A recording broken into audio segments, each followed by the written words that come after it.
Hey everybody, what's going on? Helmite here, bringing you another video from Grab the Lantern today. Rakan and Xayah, those are the two new champions. They were just released this week. I've been playing a lot of them over the last couple of days and trying to give you my first few thoughts on our new champions. Gonna go ahead and start with Rakan. Obviously, a couple of champions means I won't have very deep analysis because I just haven't had enough time. I've been splitting my time between playing the two of them. So my analysis will be a little shallower than it is normally, but I do still have a few thoughts I wanted to share with you guys. Gonna go ahead and start with Rakan here. Now, I do feel like Rakan is the better of the two champions. I think he just brings a lot more to the table, has really good utility, absolutely a ton of things he can do. He has shields, he has heals, he has mobility. I mean, this guy has a ton of stuff that he brings to the table. He has a lot of advantages in the bot lane. I think there's a lot of really cool things that he does.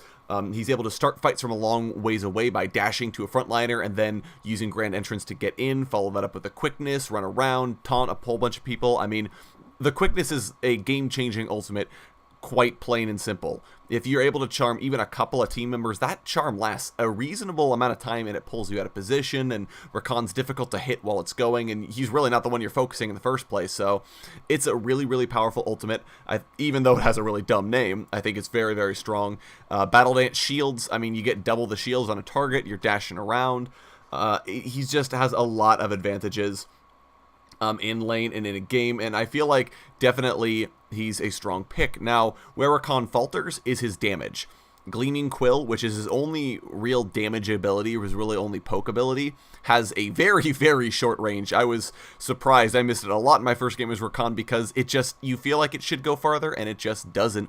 Doesn't do that much damage, doesn't do that much healing, even if you hit an enemy champion. Just, it feels like a dead ability, personally, and that's not a place you really want to be in as a champion, having an ability that doesn't do anything. Despite that, Rakan still felt pretty good, but Gleaming Quill and his damage in general, because Rakan is an enchanter, very, very similar to Lulu. Their playstyles overlap quite a bit, but unlike Lulu, who has good damage in lane because of Glitter Lance and ranged harass, Rakan doesn't have that.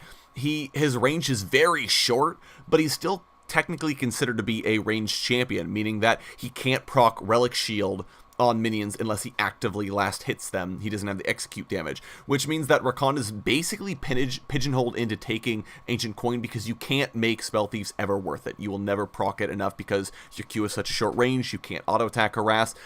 It's just, the damage is not there on Rakan, and that's the one major reason I feel like we won't see Rakan in any kind of competitive or professional aspects, because if you're going to pick an enchanter that excels at peeling and shielding your AD carry, you're going to play Lulu.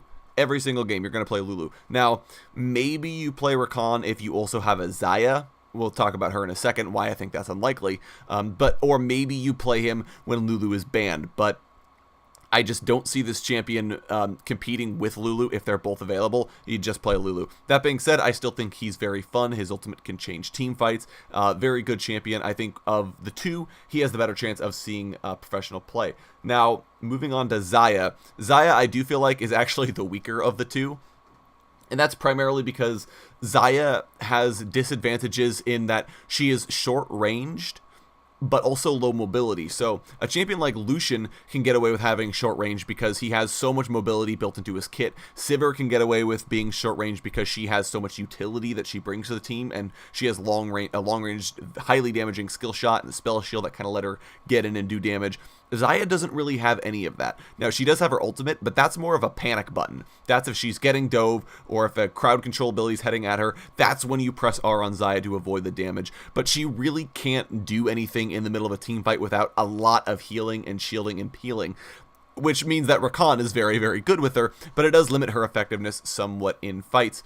And on top of that, you could get away with that if she had the damage. Vayne is also another short-range champion, but she does so much damage that it's worth taking her. But Xayah just doesn't have that. Now, Clean Cuts means that she can do a decent amount of AoE damage, along with Blade Caller can do a decent amount of damage, but Blade, or Clean Cuts, I should say, doesn't do enough damage for my taste because it does 50% reduced damage for every target beyond your actual target. So even if your feathers are getting to the backline, hitting backliners, you're not doing that much damage.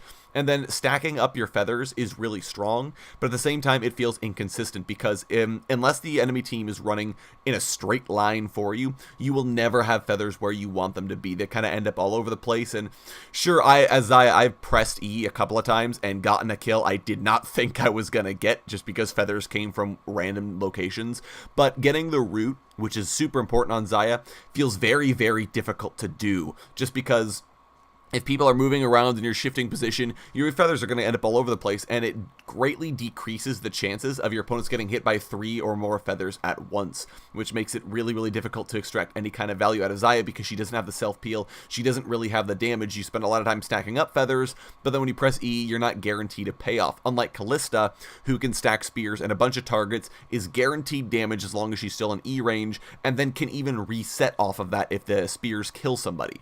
So I don't see much of a reason to pick Xayah. Her wave clear is very strong, I will say that. She has decent kiting backwards because of Deadly Plumage, so against certain immobile champions, she has a decent chance at escaping from them, especially with double daggers into a Deadly Plumage attack, into Blade Caller, hopefully getting the instant root, and then running away using the bonus move speed from Deadly Plumage. But it's just not enough, I feel, to ever merit picking her in a competitive or professional environment. Now, bear with me, this is still day 1 Xayah. My day 1 Xayah is not that great. I was going for more of attack speed oriented builds with Blade of the Rune King and Phantom Dancer, so I wanted to experiment with building crit on her first, seeing if I can't extract more value out of the immediacy of her Q and her auto attack. So we'll see if that feels a little bit better, but for the moment, I don't see Xayah being that effective. So anyways, those are my thoughts on the two champions. I did actually want to make a quick note here that I honestly don't feel like you need to play these two champions together. I know a lot of people were concerned that you have to play Xayah with Rakan, or you have to play Rakan with Xayah. If you're not doing that, they're completely worthless, and if you are doing it, they're broken. And I think I can definitely put to rest those fears. As you can see in this game, I feel like Xayah with any other champion is fine. I feel like Rakan with any other champion is fine. Are they better together? Sure. Rakan compensates for a lot of Xayah's weaknesses. Xayah compensates for a lot of Rakan's weaknesses. I think that the two of them together have a bunch of interesting, unique niches to play with. The Synced Recall in particular, I think, is fairly decent. Xayah giving Rakan the Deadly Plumage bonuses, I feel, is really good. It goes a long way to solving Rakan's damage problems.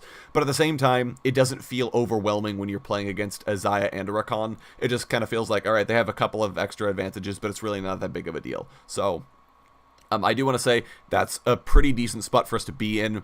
And I know I had a big, I was not a big fan of Xayah and Rakan's voiceovers, but it seems like it's only just when I was listening to the full video. Now, Xayah still has some really, really cringeworthy lines if you're listening to her voiceover, but it's not as bad as I thought it was, so the champions are still playable. I will keep playing them, and in the future, I probably will do another video or so talking about my expectations of them after I've gotten a few more games, but I wanted to get this out to give my first impressions on our two newest champions for the game. Anyways, that's going to be it for me today, guys. Go ahead and leave your comments on Xayah and Rakan down in the comment section below. I would love to know what you guys are building on them, how you've been playing him, what skill order you've been maxing. I've been doing Rakan's E first and Xayah's E first, so I'd be interested to see what else people are doing out there. If you enjoyed the video, go ahead and leave a like. If you really enjoyed the video, consider subscribing. I upload a video every Monday, Friday, and on patch days as well.